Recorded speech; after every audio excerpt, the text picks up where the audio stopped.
నేను కొణిదెల పవన్ కళ్యాణ్ అనే నేను శాసనం ద్వారా నిర్మితమైన భారత రాజ్యాంగం పట్ల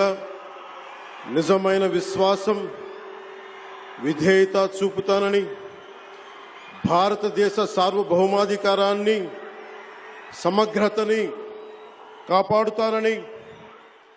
ఆంధ్రప్రదేశ్ రాష్ట్ర మంత్రిగా నా కర్తవ్యాలను శ్రద్ధతో అంతఃకరణ శుద్ధితో నిర్వహిస్తానని, భయం గాని పక్షపాతం గాని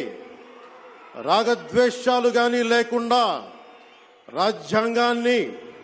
శాసనాలని అనుసరించి ప్రజలందరికీ న్యాయం చేకూరుస్తానని దైవ సాక్షిగా ప్రమాణం చేస్తున్నాను. నేను కొణిదెల పవన్ కళ్యాణ్ అనే నేను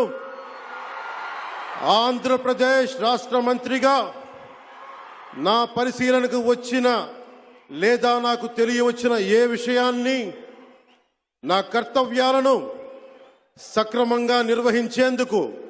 అవసరమైన మేరకు తప్ప ప్రత్యక్షంగా గాని పరోక్షంగా గాని ఏ వ్యక్తికి లేదా వ్యక్తులకి తెలియపరచనని లేదా వెల్లడించనని దైవ సాక్షిగా ప్రమాణం చేస్తున్నాను.